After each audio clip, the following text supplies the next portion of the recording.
What's up, guys? Ain't gonna need this no more. You know why? Because it's smashed! It's thrashed! It's gone! Thanks to The Last Jedi.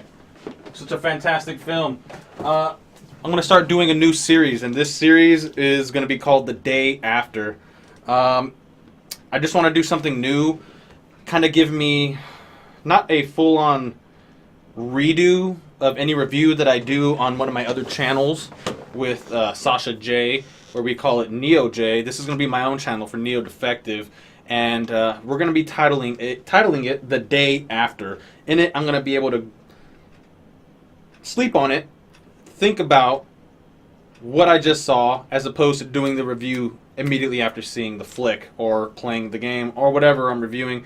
This is going to be immediately the next day after, or some time after at least, I've had time to dwell. So I think you get my meaning for it. Anytime that I can think about what I'm going to do. And not only that, but also give a full-on, maybe even change of score that I did previously. So it's kind of a cop-out, but you know what? It's what I want to do. And I think it's going to benefit you and me and able to go in a different direction of where I want it to on my channel. So I wrote a whole bunch of notes, as you can see. Blah, blah, blah, blah, blah. This is going to be the top 10 gripes the day after I have with The Last Jedi. Now, in the review, the original review for The Last Jedi with Sasha J and Neo J, I gave it a 6 out of 10. What I said is it didn't have anything to do with the canon of Star Wars. It just kind of, there's no ending to it. Nobody's left satisfied. It's just so open for interpretation. It's like, who knows what the hell is going on from here. So, number one, this is going to be a top 10. Too much comedy, in which I did talk about it, but this one was so much comedy that it was just, it didn't fit the seriousness of every single Star Wars movie before it. Even The Force Awakens was funny, but that hit because there were few times and far and in between that you actually had to laugh or were given the opportunity to laugh. And they were genuine moments, like just Han being able to say, like, to Chewie, hey, I like your blaster cannon, can I keep it? Or I like this weapon multiple times. Or when somebody goes, hey, you didn't honor that agreement, and he goes, yes, I did. Chewie goes, grr, and Han goes, yes, I did. Every single one of them. So that's funny. In this movie, it's every single scene that's supposed to be serious is completely taken out of you're taken out of it because of the comedy in it. They just kind of throw a curveball comedic line that just throws you off because the dialogue was supposed to be serious, then becomes completely not because of some funny ass bullshit. So that's my number one. Number two, Phasma's Death. Now, she doesn't go out like Boba Fett, okay? She is more of her own character. She's a strong female. Matter of fact, she's Brienne of Tarth from the Game of Thrones, and we love her. Gwendolyn Christie. We love her. She's an amazing actress, and they don't give her any justice in this film. She does have a awesome fighting stance. When she fights Finn, it's awesome. And I'm glad Finn is the one that takes her out, but at the same time, did you really need to take her out in this one? If we see her again in the next film, after having been dropped out of this damn this ship, this dreadnought, is she completely going to be burnt up in the face, even though we only saw a quarter of her face, but now we're supposed to care because we see her whole face and it's burnt up? Who knows? I mean, she's dead. Let's just say that. And she dies kind of like a chump, even though she does give Finn a run for the money. All her strikes look potent and powerful. The choreography is awesome. But when we see her fight Finn, eventually she does fall and just goes out, you know? Oh, number three. Leia literally becomes Superman. Okay? She gets blown out of space from the dock or whatever you want to call it, from the ship that she's on, the rebel ship, and gets sucked out from the vacuum of space, is presumed dead because they give you this honorable scene in which I would prefer for her to have died there. Just die there. Like, that was fine. That was a good way to go out. It seemed like this was the way the movie was going to go, but no, the sun hits her while she's in her little nap, in her little space nap, and she wakes up. Very Superman-ish, just like Superman. If you tell me it's not Superman, it's fucking Superman, okay? She's sitting there, she's knocked out, this is what you're seeing. She's giving a little snore, a couple Z's above her head, and then she just wakes up because the sun hits her, and she gets these powers that allow her to fly. Not only that, she's the first flying Jedi thing I've ever seen in my life. Alright, have you ever seen a flying Jedi? I haven't seen a fucking flying Jedi. She's the first one. Go figure. So, yeah, she lives. General Akbar, or Admiral Akbar, he dies off screen. They just say it. This movie is full of these moments where things just happen off screen, or they just mention them, and you don't get any satisfaction out of it. Admiral Akbar, it's a trap, dies. Okay, he dies. He's gone. No more trapness. Trap is out. Leia doesn't die. Number 4, Rey's Origin. Huge gripe. Huge gripe. Let me throw this fucking page out here, right? Huge gripe. You want to know what happens to Rey?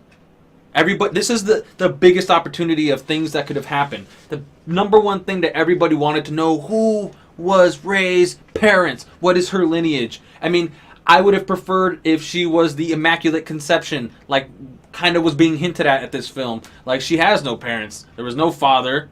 I birthed them. That was it. No, you get none of that. You know what happens? You get this cool little 2-second dialogue where Kylo and her are sharing a moment of touching hands, and he goes, "Oh, you had no parents. You were nothing. You're another part of this story." And she just accepts it. She cries and goes, "Oh, you're right." Like, she knew it the whole time, and we're supposed to accept that, and I guarantee you, that's the way they wrote it. That's the way Rian Johnson wrote. He was like, you know what? I don't like anything about this first film, what you're setting up. It's too hard. I'm going to change it a little bit. By a little bit, I mean a lot of bit. And go, her parents were just junkies. And that's what they were. They were junkies that sold her into slavery. The end. That's Rey's Origin. Alright? Complete bullshit. Waste of time. Number 5. The Knights of Ren. Okay? The Knights of Ren look so cool. We know now that they were students that also trained with Kylo, Ben Kenobi, under Luke Skywalker's tutelage. But they full on just said, you know what? Fuck the whole training thing that Luke did. We are more concerned with the dark side. And you see them in The Force Awakens. You clearly see them in The Force Awakens. In this movie, you don't see them at all. All they do is just mention, again, Luke says it, "I attempted to kill him, but had a change of thought. He left along with several students after they murdered all the other students." That's the Knights of Ren. We don't see them. We don't hear from them. I'm pretty sure that's the last we're going to know anything about them. What becomes of them, I'm assuming, is going to be in all comics or video games, which is complete and utter garbage. Okay? Garbage! So, number 6. This is probably the biggest gripe, and I should save it for last, but I'm just going to get it out of the way. Snoke. Supreme Leader Snoke.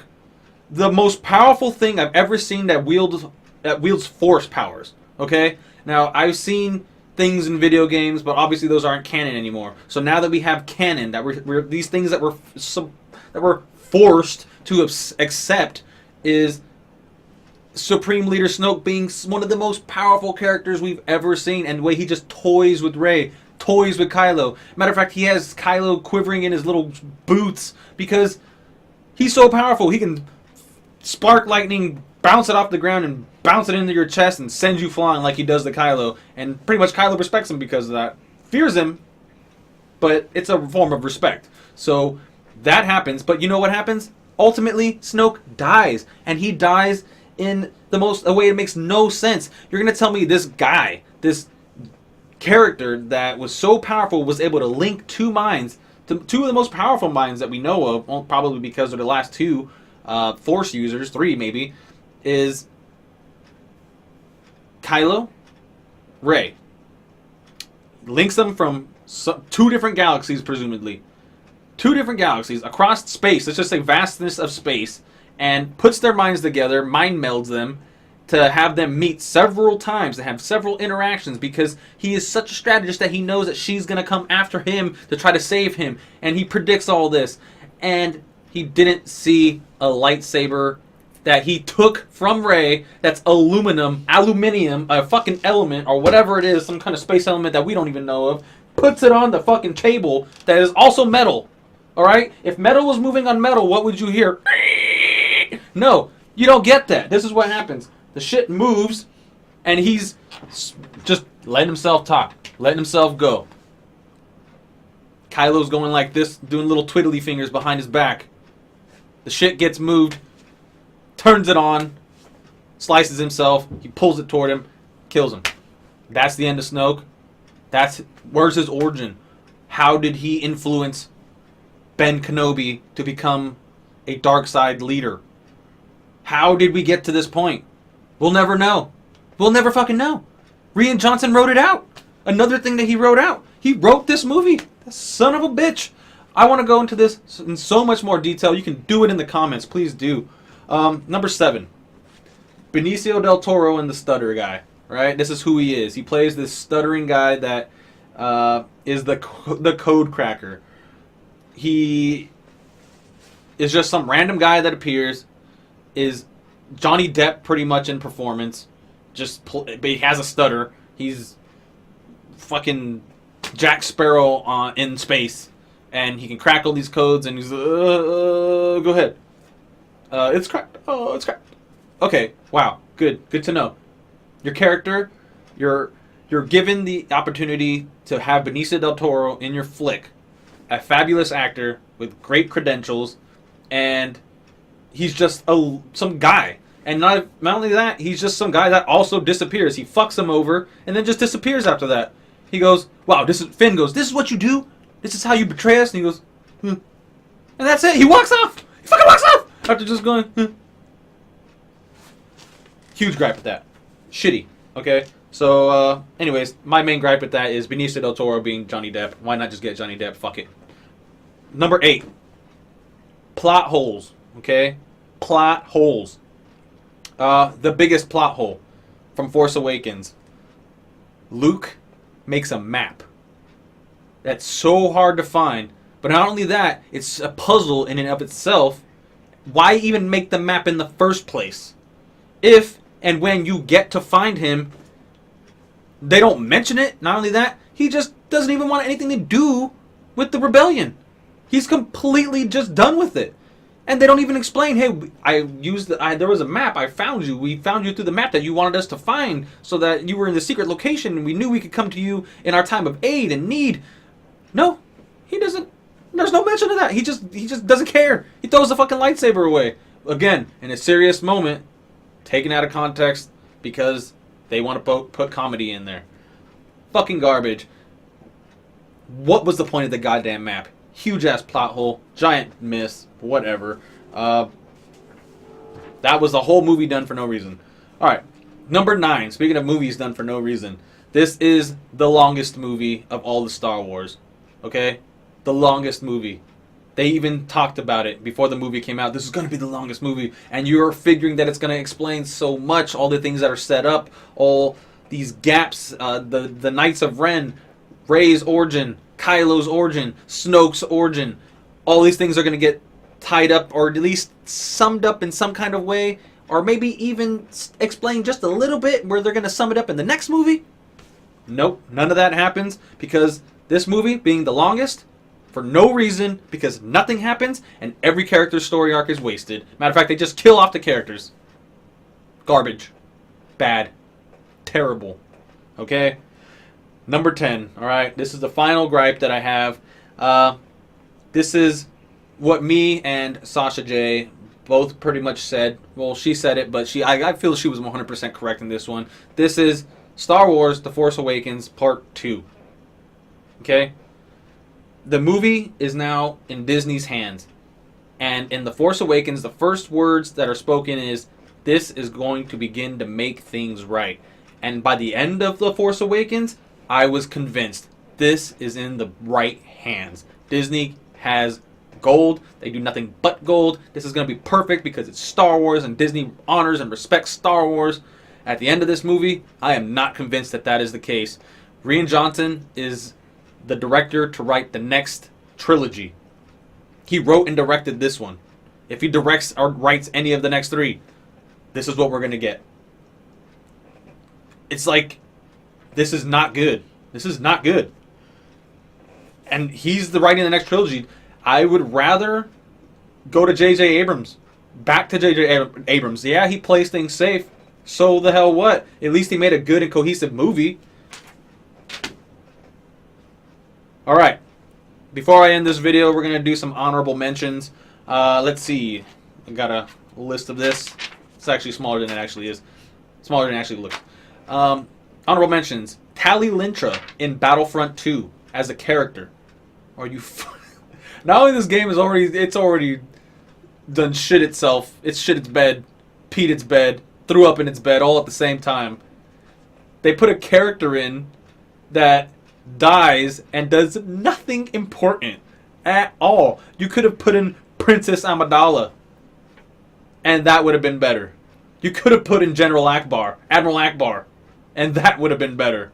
And one of the lines he could have said, "It's just a trap," and I would have been so content with that. But no, you put in Tali Lintra, who flies an A-wing for half a fucking minute. And I'm supposed to care?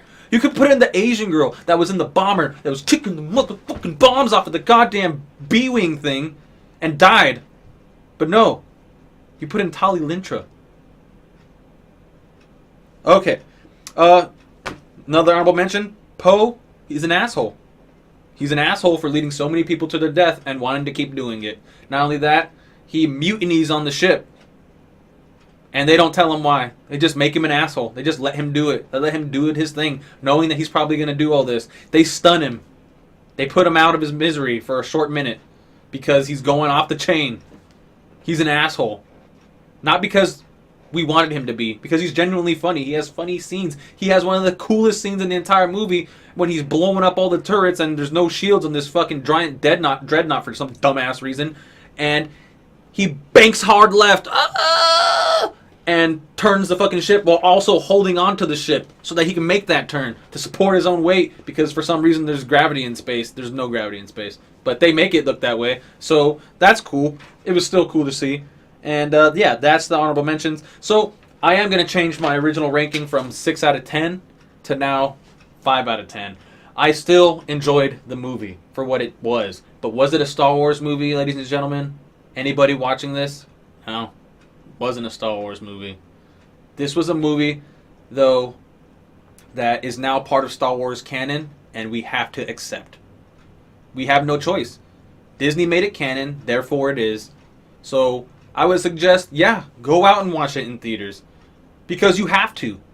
Not because you have to accept it. But this is the movie we were given. This is the movie we have to accept.